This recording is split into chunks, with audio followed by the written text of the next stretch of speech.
Part 1. The fear did not begin with a headline. It began with a mood. In the late 1970s, across the United States, something subtle had shifted. The post-war certainty that once defined suburban life was eroding. Factories were closing, inflation was biting into savings, divorce rates were climbing. For the first time in modern history, millions of mothers entered the workforce simultaneously, and with that change came a practical question that carried emotional weight: who would watch the children? Daycare centers multiplied across neighborhoods that had once depended on extended family. Children were dropped off each morning into buildings filled with bright murals and plastic toys, supervised by adults their parents barely knew. It was not distrust, not at first. It was simply unfamiliar. But unfamiliarity can ferment into anxiety when combined with cultural shock. The memory of Jim Jones and the tragedy at Jonestown was still raw. The realization that a charismatic leader could orchestrate horror in secrecy had shattered illusions of safety. Around the same time, popular culture fed supernatural dread. The Exorcist had convinced audiences that demonic forces could invade ordinary homes. Evil was no longer medieval folklore. It was modern, suburban, plausible. Churches across America were also changing. Evangelical revival surged. Sermons increasingly spoke of spiritual warfare, of unseen enemies operating beneath the surface of daily life. The language of demons and principalities entered everyday vocabulary in certain communities. For parents already anxious about cultural upheaval, the idea of hidden corruption found fertile ground. Then, in 1980, a book appeared, Michelle Remembers, written by Michelle Smith and her psychiatrist Lawrence Pazder, told a story recovered through hypnosis. It described elaborate satanic rituals in Victoria, secret ceremonies, cloaked figures, chanting, abuse hidden beneath the surface of normal society. There was no physical evidence supporting the claims, no criminal convictions arising from the narrative, yet the emotional power of the story eclipsed evidentiary gaps. It arrived at precisely the moment when America was prepared to believe it. Talk shows invited the authors, radio programs replayed excerpts, police seminars referenced ritual abuse as an emerging threat. The most potent concept introduced by the book was not merely that cults existed, but that trauma could be buried and later retrieved. Repressed memory entered public discourse. If the mind could conceal horrors from itself, then crimes might exist without visible proof.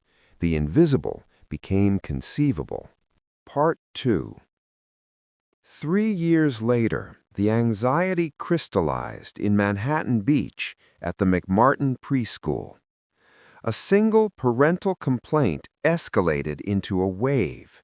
Police sent letters to families suggesting possible abuse and encouraging them to question their children. Interviews followed, then re-interviews. Children were asked leading questions. They were told other children had disclosed terrible things. Over time, the stories grew increasingly elaborate. Underground tunnels beneath classrooms, secret rooms, animal sacrifices, witches who could fly. The allegations defied physical reality, yet they were spoken by children, and society was conditioned to believe that children did not invent such darkness. The case expanded into the longest and most expensive criminal trial in American history at that time. Television cameras turned the proceedings into spectacle. Experts debated nightly. The phrase satanic ritual abuse entered the national vocabulary. No tunnels were ever found. No physical evidence corroborated ritual ceremonies. After years of legal turmoil, charges collapsed. But by then, the panic had already detached from its origin. It had become larger than any single case. Across the United States, similar accusations surfaced. Daycare workers were arrested in multiple states. Parents were investigated. Therapists reported uncovering buried memories in adult patients. Conferences were organized to train law enforcement in recognizing occult symbols. Cultural artifacts were reinterpreted as gateways to darkness. The tabletop game Dungeons and Dragons became suspect in some circles, as did heavy metal music and black clothing. The line between subculture and conspiracy blurred. Media outlets amplified every new claim. Daytime talk shows hosted survivors and self-proclaimed experts who described vast underground networks operating nationwide. Some asserted that tens of thousands of ritual murders occurred annually. No reliable data supported these numbers, yet repetition created authority. Each broadcast reinforced the last. Fear became cumulative. No tunnels were ever found. No physical evidence corroborated ritual ceremonies. After years of legal turmoil, charges collapsed. But by then, the panic had already detached from its origin. It had become larger than any single case. Across the United States, similar accusations surfaced. Daycare workers were arrested in multiple states. Parents were investigated. Therapists reported uncovering buried memories in adult patients. Conferences were organized to train law enforcement in recognizing occult symbols. Cultural artifacts were reinterpreted as gateways to darkness. The tabletop game Dungeons and Dragons became suspect in some circles, as did heavy metal music and black clothing. The line between subculture and conspiracy blurred. Media outlets amplified every new claim. Daytime talk shows hosted survivors and self-proclaimed experts who described vast underground networks operating nationwide. Some asserted that tens of thousands of ritual murders occurred annually. No reliable data supported these numbers, yet repetition created authority. Each broadcast reinforced the last. Fear became cumulative. Part 3. Churches intensified the alarm. In many evangelical communities, the panic aligned with theological language already in use. Spiritual warfare was not metaphor, it was literal struggle. Congregations were urged to remain vigilant.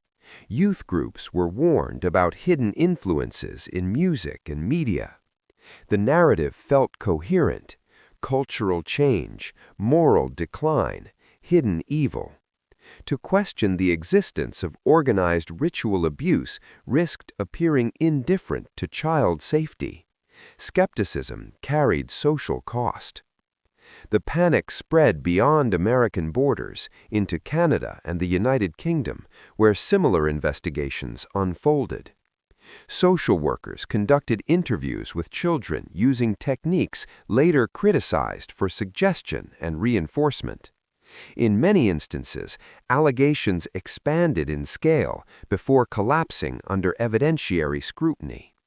Yet each new accusation fueled the broader narrative. The conspiracy became self-sealing. Absence of evidence was interpreted as proof of concealment. Meanwhile, psychological research began to catch up. Studies on memory demonstrated how suggestible young children can be under repeated questioning. Leading prompts can shape recollection. Authority figures can unintentionally implant details. What appears to be testimony may be partially constructed through social reinforcement. These findings complicated the legal landscape. Appellate courts overturned several convictions related to ritual abuse claims, citing flawed interview techniques and lack of corroboration. By the mid-1990s, investigative journalists revisited earlier cases. They found patterns: no verified nationwide network, no physical infrastructure, no mass graves or hidden chambers uncovered despite extensive searches. The grand conspiracy that had haunted headlines did not materialize under systematic investigation. Part 4. The human toll, however, was undeniable. Accused individuals lost years of their lives in prison before exoneration. Families were shattered. Children who endured intense interrogations carried confusion and trauma into adulthood. Communities divided along lines of belief and doubt. The panic had produced real suffering, even though its central claim lacked substantiated evidence. As the 1990s gave way to the 2000s, public attention shifted to new fears. Yet the structure of the panic did not disappear. It adapted. The Internet emerged as a new amplifier. Online forums allowed conspiracy narratives to circulate without editorial gatekeeping. Old themes resurfaced: secret networks, hidden rituals, endangered children, corrupted elites. The digital age accelerated the spread of suspicion far beyond what 1980s television could achieve. In the 2010s, variations of similar narratives appeared in online conspiracy movements, again centered on the idea of clandestine groups harming children in elaborate ritualistic ways. The specifics changed, the symbols evolved, but the architecture remained familiar. Hidden evil, suppressed truth, moral urgency, skepticism framed as complicity. The lesson of the Satanic Panic is not that abuse never occurs. Genuine abuse is tragically real and demands careful investigation. The lesson is that fear, when combined with institutional authority and media repetition, can generate elaborate narratives untethered from evidence. In moments of social instability, societies search for explanations. Complex anxieties are distilled into singular villains. From the suburban daycare fears of the 1980s to the algorithm-driven conspiracies of today's digital platforms, the mechanism remains consistent. Anxiety seeks structure. Rumor seeks amplification. Institutions sometimes reinforce what they intend merely to investigate. And once a narrative promises moral clarity, it becomes resistant to correction. The satanic cult conspiracy that once seemed to envelop the Western world did not unravel overnight. It faded gradually under the weight of scrutiny, academic research, and journalistic re-examination.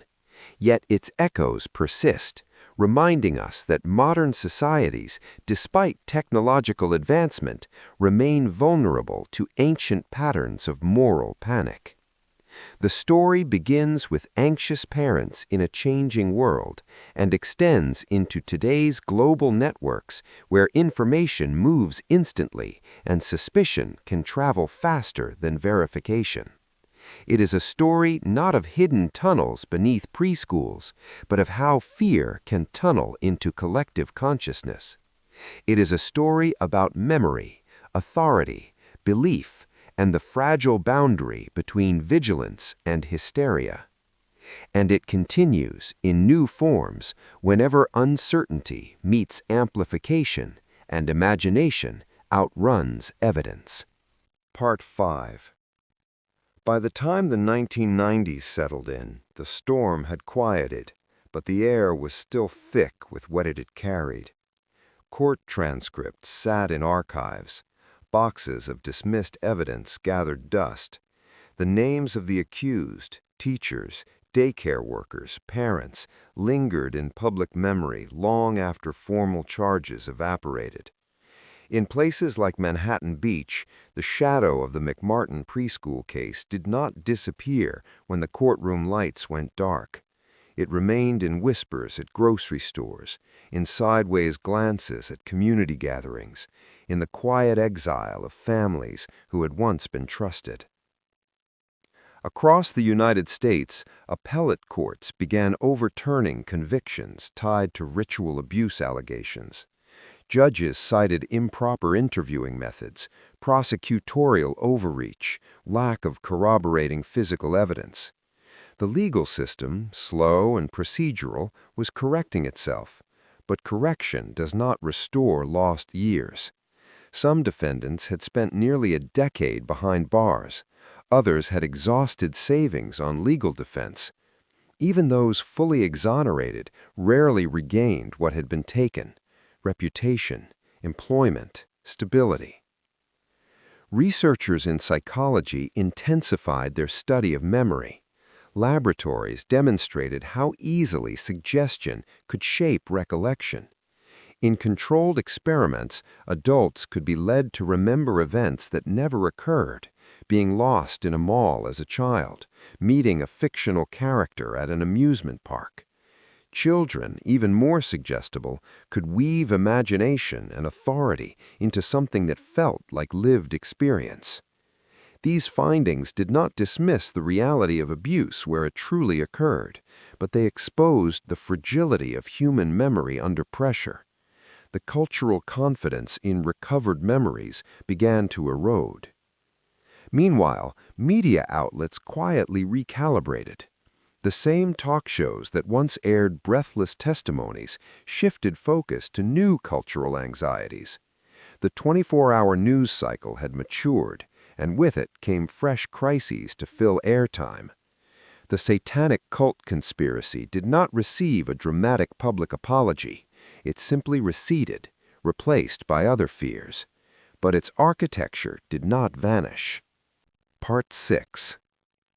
As the Internet expanded in the late 1990s and early 2000s, a new environment for belief emerged. In the 1980s, panic traveled through television studios, pulpits, and printed newsletters. Now it traveled through message boards and email chains. Gatekeepers weakened. Anyone could publish. Anyone could speculate.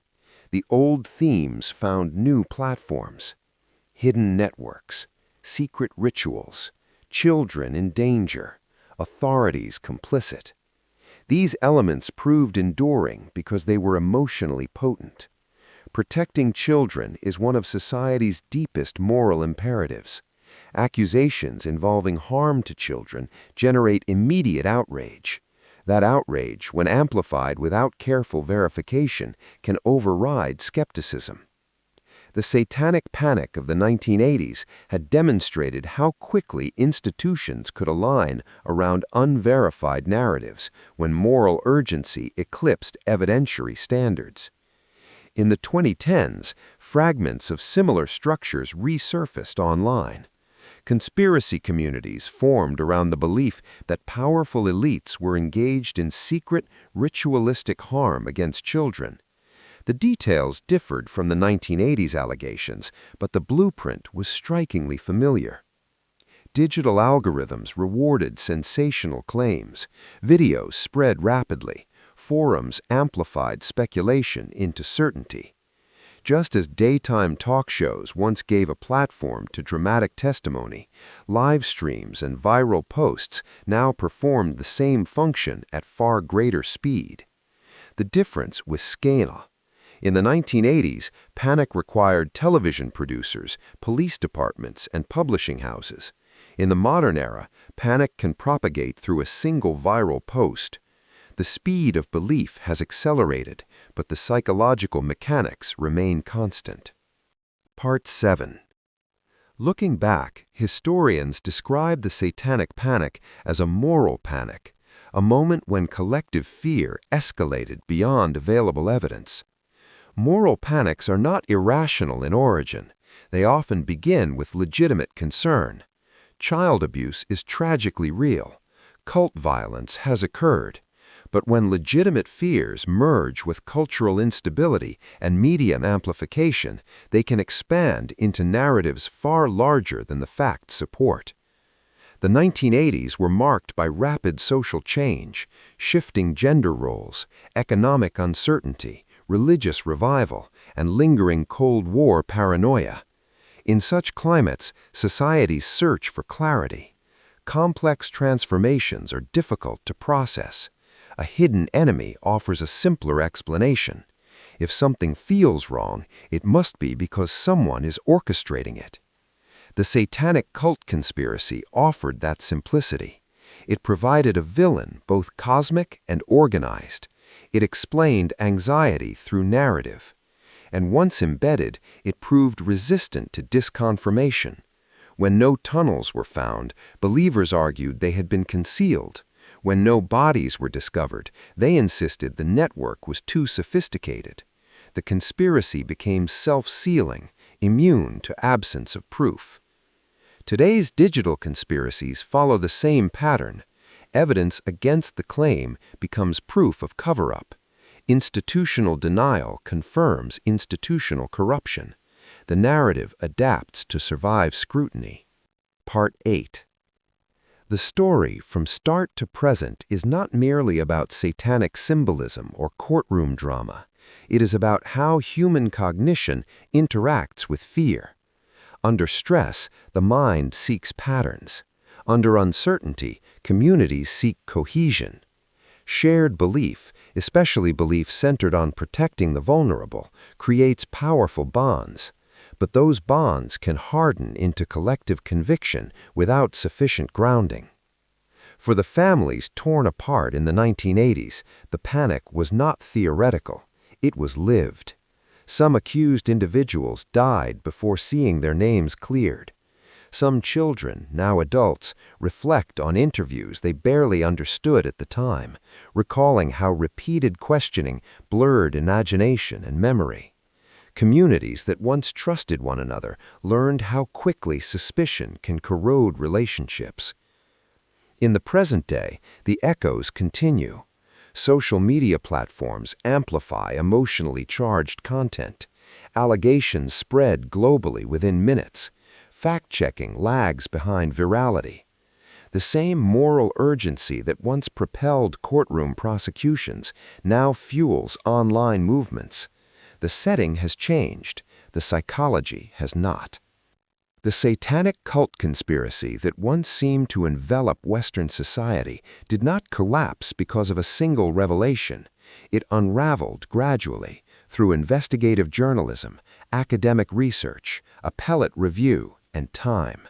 It serves as a reminder that vigilance must be paired with evidence, and that moral certainty without scrutiny can inflict unintended harm.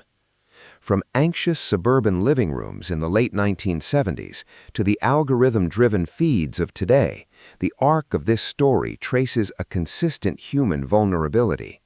Fear spreads faster than correction. Narratives move faster than nuance. Institutions can amplify what they intend to examine. And once belief promises moral clarity, letting go becomes difficult. The tunnels beneath preschools were never found. The vast coordinated cult network was never uncovered. Yet the consequences were real, the suffering tangible. The true power behind the panic was not a hidden organization operating in the shadows. It was the human capacity to construct coherence from anxiety, to see design in randomness, and to defend that design once it feels morally necessary. That capacity remains with us. The world is faster now, louder, more connected, but the fundamental tension endures. How to protect the vulnerable without surrendering to fear, how to investigate without presuming, how to question without dismissing, and how to remember that the absence of evidence is not always proof of evil sophistication, but sometimes simply absence. And so the story that began with whispers in suburban America continues as a cautionary thread woven into the digital age, a reminder that conspiracies can be constructed not only in secret chambers, but in the shared imagination of societies searching for certainty in uncertain times. Part 9. In the early years after the panic subsided, there was no national reckoning ceremony, no collective acknowledgement that something extraordinary had happened. There was only a slow cultural drift away from the topic. Court records closed. Television producers moved on. New anxieties replaced old ones. But beneath that surface quiet, scholars and investigative reporters kept digging, not for tunnels beneath preschools, but for the mechanics of belief itself. Journalists began reconstructing the interviews that had shaped the most explosive cases. Videotapes showed children being asked the same questions repeatedly, urged to pretend, rewarded for dramatic disclosures, corrected when their answers disappointed adults. It became clear that many investigators had not acted with malice, they had acted with conviction. They believed they were uncovering hidden trauma. That belief shaped their methods, and their methods shaped the memories they thought they were discovering. Academic institutions across the United States examined the phenomenon through the lens of social psychology. Researchers compared the panic to earlier historical episodes of mass accusation. They traced how rumor spreads through authority networks. When police suggest a crime may have occurred, parents listen. When therapists confirm hidden trauma, juries listen. When pastors warn of spiritual warfare, congregations listen. Authority amplifies anxiety, and anxiety amplifies authority in return. Meanwhile, in parts of the United Kingdom, similar investigations that had erupted during the 1980s were publicly re-evaluated. Official reports concluded that many allegations had been shaped by flawed interviewing practices and institutional pressure. In Canada, inquiries reached comparable conclusions. The pattern was international: dramatic accusations, minimal corroborating evidence, institutional escalation, eventual collapse. Yet, even as official findings dismissed the idea of a coordinated global satanic ritual network, the myth did not vanish. It lingered in fringe publications, in small conferences, in late-night radio programs. Conspiracy narratives have long half-lives because they satisfy emotional needs. They offer clarity in chaotic times. They present villains that feel comprehensible. Part 10. The arrival of social media transformed those lingering embers into something potentially combustible again. In the past, belief required proximity, attendance at a conference, watching a specific television program, reading a particular book. Now, belief could be cultivated through recommendation algorithms designed to maximize engagement. Content that triggered strong emotional reactions traveled farthest. Outrage, fear, moral alarm, these emotions perform well online. As new conspiracy movements formed in the 2010s, observers noted familiar themes: hidden elites, secret symbols, ritual harm, children in danger, institutional cover-ups. The language shifted, the political alignments changed, but the structural DNA resembled the earlier panic. Once again, absence of evidence was interpreted as proof of concealment. Once again, skeptics were portrayed as complicit. Once again, protecting children became both the moral justification and the rhetorical shield. Historians of the original Satanic Panic warned that the Internet could replicate its dynamics at unprecedented scale. Instead of a handful of sensational talk shows, there were now thousands of live streams. Instead of one controversial memoir like Michelle Remembers, there were endless digital testimonies. Instead of letters mailed by police departments, there were viral threads reaching millions within hours. But the human mind had not evolved to process such velocity. Cognitive biases, confirmation bias, pattern recognition, in-group reinforcement operated the same way they had in 1983. When people encounter information that aligns with existing fears, they are more likely to accept it without rigorous scrutiny. When they belong to communities that reinforce those fears, doubt feels like betrayal. Part 11. Looking back across 4 decades, the arc of the satanic cult conspiracy reveals a convergence of forces. cultural instability, media amplification, institutional authority, psychological vulnerability. None of these elements alone created the panic. Together, they formed a feedback loop. Parents anxious about social change were reassured by narratives that identified a specific threat. Media outlets seeking compelling stories elevated the most dramatic claims. Religious communities, already attuned to spiritual conflict, integrated the allegations into theological frameworks. Courts, influenced by expert testimony about repressed memory, accepted novel psychological theories as evidentiary foundations. Each sector reinforced the others. When the system finally corrected itself, it did so slowly. Appeals took years. Academic critiques took longer to permeate public understanding. By the time consensus shifted, many lives had already been altered irreversibly. In today's world, correction faces new challenges. Information spreads globally in seconds, but corrections rarely travel as far and as fast as the original claim. Digital echo chambers allow communities to insulate themselves from contradictory evidence. Where the 1980s panic required mainstream institutional endorsement, modern conspiracies can thrive entirely outside traditional gatekeepers. Yet the enduring lesson is not one of cynicism, it is one of caution. The panic did not emerge because society did not care about children. It emerged because society cared deeply and feared failing them. That fear was understandable. The error lay in allowing fear to outrun verification, in allowing narrative to substitute for evidence.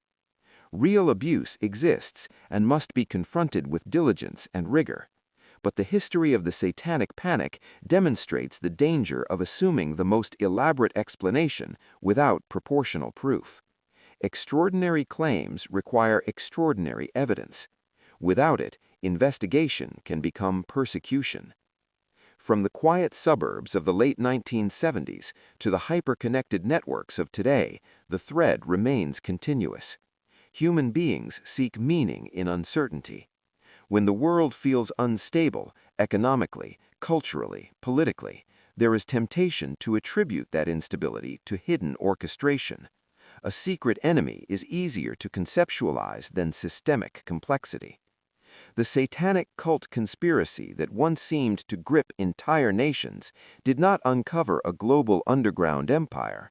What it revealed instead was something more subtle and more enduring. How collective fear can construct its own architecture, how institutions can unintentionally legitimize unverified narratives, and how difficult it is to unwind belief once it is fused with moral urgency. Today, as new conspiracies circulate and digital platforms amplify emotion at unprecedented scale, the story remains relevant. It asks a difficult question of every generation: how to balance vigilance with skepticism, compassion with evidence, urgency with restraint. The answer is not simple, and history suggests that societies will continue to struggle with it. But the memory of that era, the accusations, the trials, the overturned convictions, the families altered forever, stands as a reminder. The most powerful conspiracies are not always those hidden in darkness. Sometimes they are constructed in broad daylight, assembled piece by piece through repetition, authority, and fear. And in recognizing that pattern, perhaps the world becomes slightly less vulnerable to its return. Part 13. Time moved forward, but memory did not always move with it. For those who lived through the height of the panic, the experience divided life into before and after. Before the accusation, after the headline, before the arrest, after the trial. Communities that once measured time by school years and holidays began measuring it by court dates and televised segments. Even decades later, when asked about that period, people often lower their voices instinctively, as though fear itself left a residue in the air. In the broader culture of the United States, the 1980s are often remembered for neon lights, booming markets, and pop music. But beneath that nostalgia lies another narrative, one shaped by suspicion and moral alarm. The daycare panic was not an isolated tremor. It was part of a larger cultural moment defined by concern over disappearing innocence. Campaigns against explicit music, anxieties over television violence, warnings about hidden messages in entertainment, all of it formed a backdrop in which the idea of ritualistic corruption felt plausible to many. As scholars continued analyzing the era, they identified a phenomenon known as moral contagion. When a community becomes convinced that a specific threat is present, reports of that threat tend to multiply, not necessarily because the threat itself increases, but because perception changes. Ambiguous behavior is reinterpreted through the lens of suspicion. Innocent details acquire sinister meaning. In the 1980s, ordinary childhood nightmares were sometimes reclassified as trauma memories. Artwork drawn by children was scrutinized for occult symbolism. A child describing a monster under the bed could be heard as describing ritual imagery. This reinterpretation did not happen in isolation. It was reinforced by professional authority. Therapists trained in emerging theories of repressed memory believed they were uncovering hidden wounds. Law enforcement officers, newly educated about ritual abuse indicators, believed they were confronting organized evil. The convergence of therapeutic innovation and criminal prosecution created a powerful alliance. Once courts accepted expert testimony about buried trauma, juries were primed to believe extraordinary narratives. Part 14. Meanwhile, the global landscape was shifting. The Cold War was nearing its end. The Berlin Wall would fall in 1989. The geopolitical enemy that had structured American fear for decades was dissolving. When one dominant anxiety fades, others often fill the vacuum. Historians note that moral panics frequently emerge during periods of transition. The satanic conspiracy narrative thrived in that liminal space between old certainties and new uncertainties. As the 1990s progressed, skepticism became more visible in mainstream discourse. Investigative reporters revisited high-profile cases and found inconsistencies. Academic journals published critiques of recovered memory therapy. Lawsuits were filed by individuals who claimed false memories had been implanted during therapy sessions. The pendulum began to swing. But pendulums rarely stop in the center. They overshoot before stabilizing. Some genuine survivors of abuse worried that the backlash against ritual panic would undermine legitimate claims. The cultural conversation became more nuanced, but also more polarized. Where once skepticism had been rare, now some dismissed allegations too quickly. Society grappled with a difficult balance, acknowledging the reality of abuse while rejecting unfounded conspiratorial frameworks. Part 15. The new millennium introduced technologies that fundamentally altered how narratives spread. Broadband internet, social networking platforms, smartphones, each innovation increased the speed and reach of information. In the 1980s, a rumor required physical distribution through mail or broadcast. In the 2000s and 2010s, it required only a click. In this new environment, visual symbolism regained potency. Images could be shared globally within seconds. A hand gesture, a logo, a piece of art could be reinterpreted as coded evidence of hidden networks. Interpretive habits honed during the original panic found fertile ground online. Communities formed around shared suspicion. Algorithms designed to maximize engagement amplified content that provoked strong emotional responses. Fear performs well in such systems. Modern satanic movements sometimes referenced elements that echoed the 1980s narrative: ritual language, secret cabals, coordinated corruption.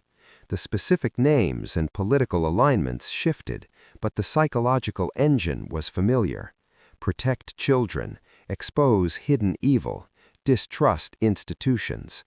The moral clarity offered by these frameworks proved intoxicating to some. They provided identity and purpose in a fragmented digital landscape. Part 16. And yet, there is another dimension to this story that is quieter but equally important. Over time, educational standards for forensic interviewing improved dramatically. Child advocacy centers implemented evidence-based practices designed to minimize suggestion. Courts became more cautious about novel psychological theories. Media literacy initiatives emerged to help audiences evaluate sensational claims. In response to past excesses, systems evolved. The legacy of the Satanic Panic thus contains both warning and reform. It exposed vulnerabilities in institutional processes and prompted corrections. It demonstrated the need for skepticism not as dismissal, but as disciplined inquiry. It revealed that moral urgency, however sincere, must be matched by methodological rigor. Today, when allegations of hidden networks circulate online, some historians and psychologists point back to the 1980s as a case study. They note how quickly collective belief can solidify when reinforced by authority and repetition. They caution that digital ecosystems can accelerate similar dynamics, but they also highlight how awareness of past mistakes can function as a protective factor. Part 17. If the story began with anxious parents in suburban neighborhoods, it now resides in a world of interconnected screens. The child dropped off at daycare in 1983 is now a middle-aged adult navigating social media feeds filled with competing narratives. The teacher once accused may have grandchildren who learn about the panic in history courses. The arc stretches across generations. What persists most powerfully is not the imagery of cloaked figures or imagined tunnels. It is the recognition of how fear reshapes perception.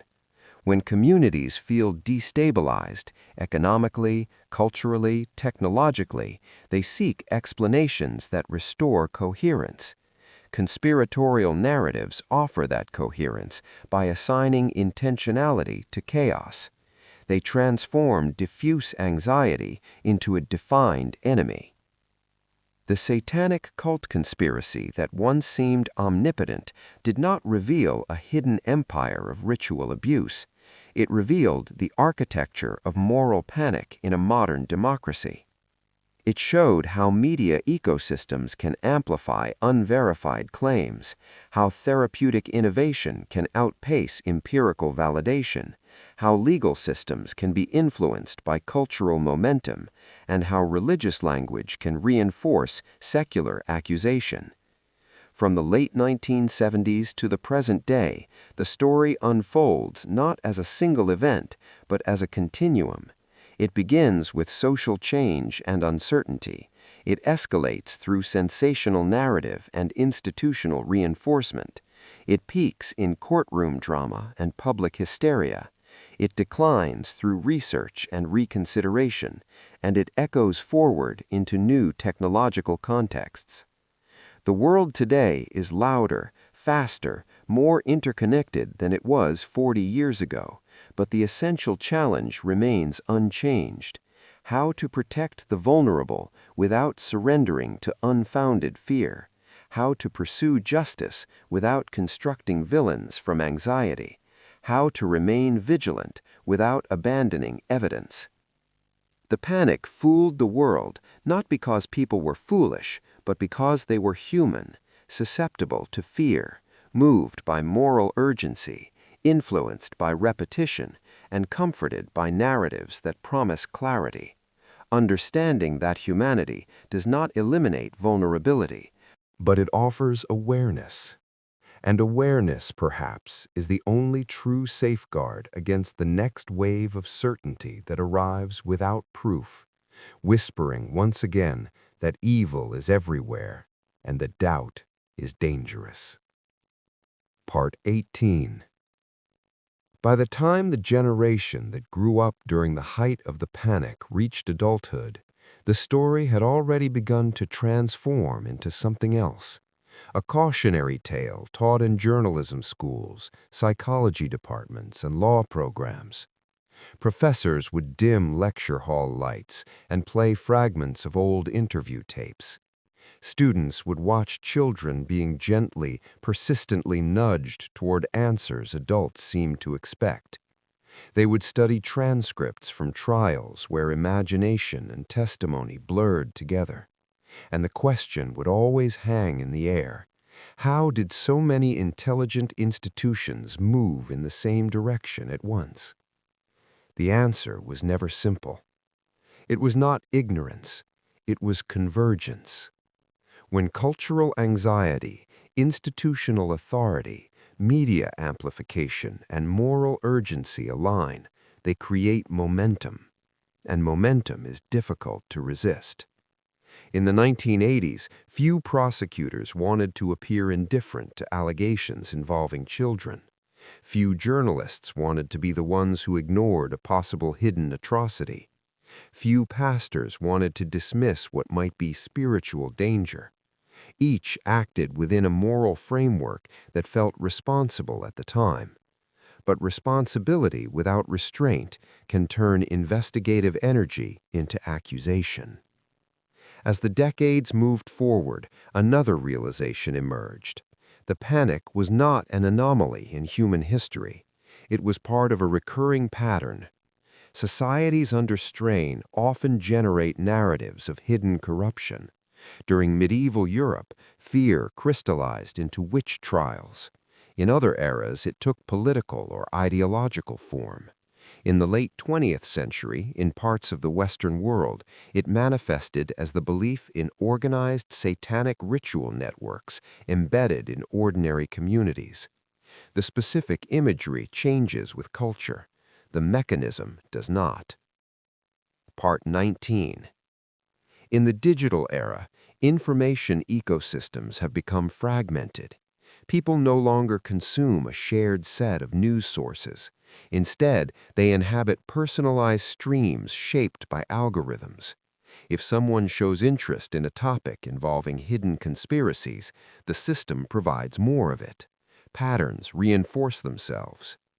This technological amplification mirrors the institutional amplification of the 1980s, but at far greater speed.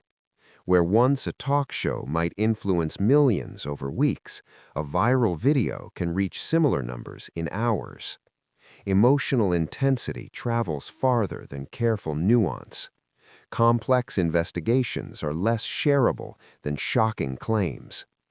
Experts studying modern conspiracy movements often trace thematic lines back to earlier moral panics. The fear of secret networks harming children persists because it triggers a universal protective instinct. It creates an immediate moral frame, good versus evil, protector versus predator. Within that frame, skepticism feels morally risky. To question the narrative can appear equivalent to defending harm. This was true in 1983. It remains true today. Part 20. Yet history also offers resilience. The aftermath of the panic reshaped professional standards. Interview protocols for children were redesigned to minimize suggestion. Courts became more cautious about accepting novel psychological theories without empirical backing. News organizations developed stricter verification processes in response to past sensationalism. These reforms did not eliminate error, but they represent institutional learning. The story also reshaped public awareness. When new allegations of vast hidden networks surface today, some observers immediately recall the lessons of the past. They ask for corroboration, they examine sourcing, they consider alternative explanations. The memory of the panic serves as both warning and guide. But memory fades unevenly. Generational turnover means that lived experience gives way to abstract knowledge. What feels like distant history to one person may feel immediate to another. The danger of repetition increases when the emotional memory of prior consequences diminishes. Part 21. Across the span of 4 decades, the narrative arc becomes clearer. It begins in a period of social transition, economic shifts, changing family structures, religious revival. It ignites with a compelling story that offers explanation. It escalates through media repetition and institutional reinforcement. It peaks in legal drama and public certainty. It declines through empirical scrutiny and gradual reconsideration. And it echoes forward through new technologies and cultural contexts. The conspiracy did not require a centralized organization to sustain it. It required belief distributed across communities. Each individual who shared a story, each institution that treated allegations as confirmed rather than investigatory, added a brick to the structure. No secret headquarters was necessary. The architecture existed in perception. And that is perhaps the most enduring lesson. Conspiracies can be imagined into existence socially long before any physical evidence is established. Once belief reaches critical mass, it shapes behavior. Arrests are made, trials are conducted, reputations collapse, lives are altered. The imagined threat produces real consequences. Part 22. Today's world is saturated with information. Claims compete for attention every second. In such an environment, the temptation to gravitate toward narratives that simplify complexity is strong. A hidden enemy is easier to grasp than systemic uncertainty. A ritualistic network is easier to conceptualize than diffuse social change. But the story that began in suburban America decades ago stands as a reminder. Fear can construct coherence where evidence does not support it. Authority can unintentionally legitimize speculation. Media can accelerate uncertainty into conviction. And communities acting from genuine concern can participate in outcomes they never intended. The satanic cult conspiracy that once seemed to loom behind daycare doors did not reveal a vast underground empire. It revealed the speed at which societies can align around a narrative when moral stakes feel absolute. It revealed how difficult it is to unwind that alignment once formed. And it revealed the cost paid by those caught at the center. From the flicker of 1980s television screens to the glow of smartphones today, the medium has changed, but the human mind has not. We remain pattern-seeking, story-driven creatures. We remain vulnerable to certainty when it promises protection. The story does not end with a dramatic exposure of hidden chambers. It ends and continues with a choice faced by every generation: to balance vigilance with skepticism, urgency with patience, protection with proof. The panic that once fooled the world did not rely on darkness alone. It relied on conviction. And conviction, when untethered from evidence, can be as powerful as any conspiracy it imagines. The panic did not end with a headline announcing its death.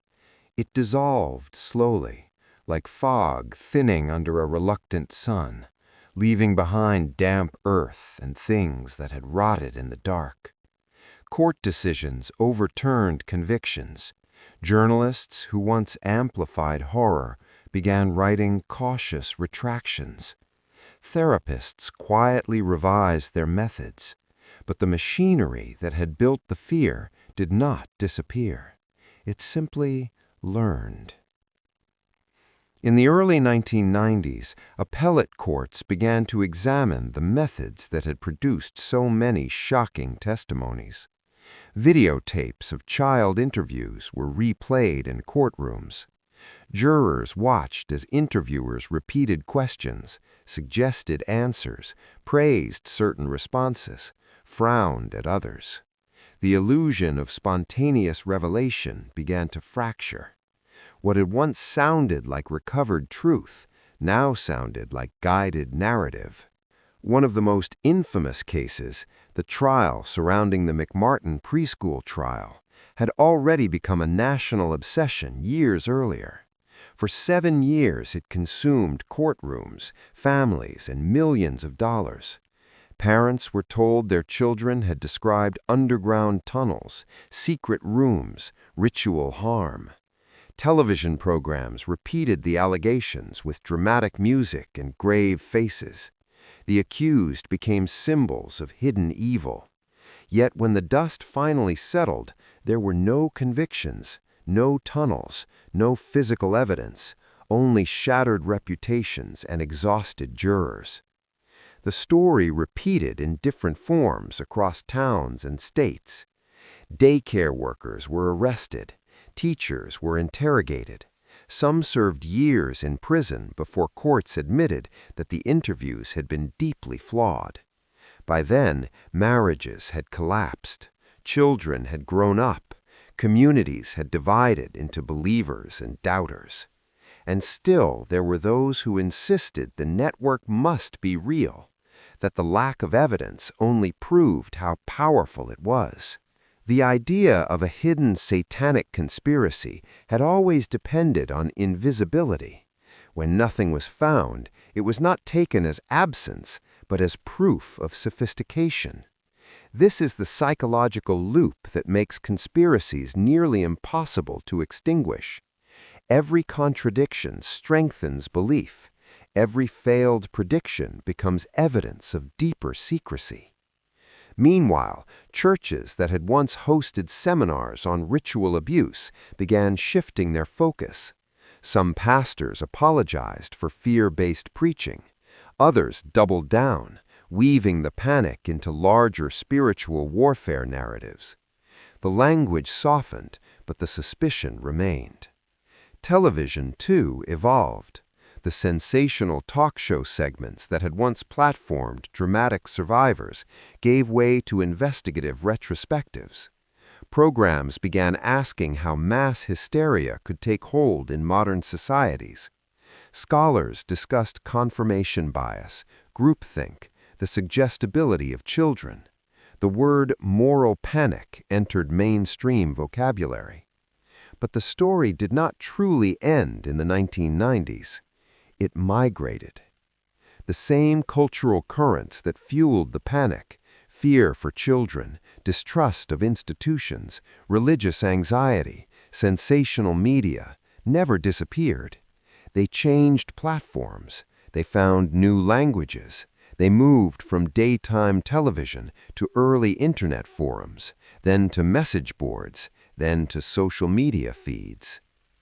In the 2000s and 2010s, fragments of the old satanic cult conspiracy resurfaced online, woven into broader theories about secret elites and hidden networks. Old case names were revived as proof. Discredited testimonies were recirculated as suppressed truth. The Internet did what television once had. It connected isolated fears and amplified them at speed. But now there was no editorial gatekeeper, no network standards department. A rumor could circle the globe in hours. Psychologically, the appeal remained consistent. The conspiracy offered clarity in a chaotic world. It offered villains with defined symbols. It offered a narrative in which evil was organized, intentional, and identifiable. In times of economic instability, cultural change, and political polarization, such clarity is intoxicating. The courts, chastened by past mistakes, became more cautious with claims of ritual abuse lacking evidence. Legal standards for interviewing children were tightened. Training emphasized avoiding leading questions. Appeals cited earlier disasters as cautionary tales. The legal system, bruised and embarrassed, attempted reform. Academic researchers studied the era with fascination and unease. How had so many professionals, police officers, therapists, prosecutors, accepted extraordinary claims without physical corroboration? The answer was not stupidity, it was convergence. When cultural fear aligns with institutional pressure and media amplification, skepticism becomes socially costly. Doubt can look like denial. Caution can look like complicity. And so intelligent people participated in something that years later many would struggle to explain. Families of the accused carried their own trauma into the future. Some never fully cleared their names in the court of public opinion. Even after acquittals, whispers remained. The accusation itself had been enough to scar. For those who had believed they were survivors of ritual abuse, the psychological aftermath was equally complex. Some maintained their memories as real and vivid. Others later questioned how those memories had formed. Therapy sessions, once framed as healing, were reevaluated through a different lens. Trust in professionals fractured. The world moved on to new fears. School shootings, terrorism, pandemics, political upheaval, each era generates its own moral emergencies.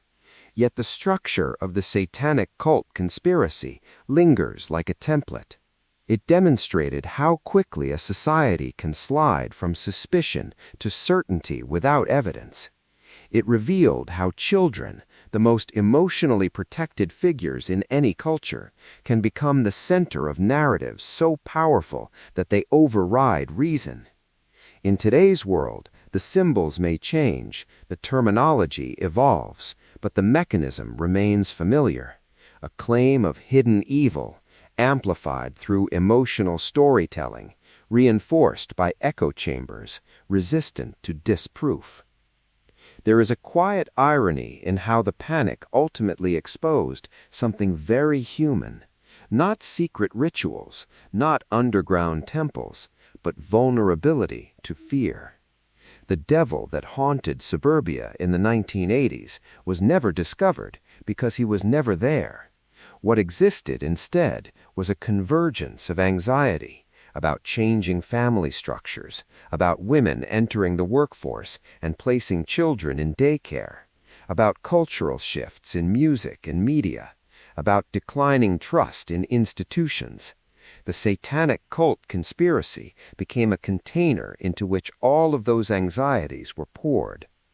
When historians look back at that era, they do not see a secret network of ritual harm.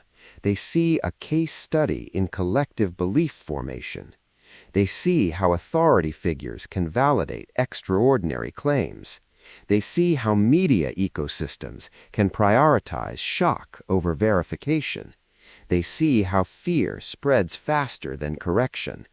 And they see how difficult it is to restore what fear destroys.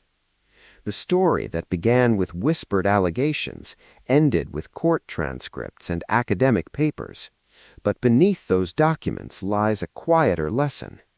Conspiracies thrive not because people are foolish, but because people are searching for order, searching for meaning, searching for explanations that make chaos feel intentional. The satanic cult conspiracy fooled the world, not by hiding evidence, but by providing narrative certainty in uncertain times. And if the world is ever again offered a story that promises hidden villains and simple answers, The real question will not be whether such a network exists. It will be whether we have learned to ask for proof before we surrender to fear.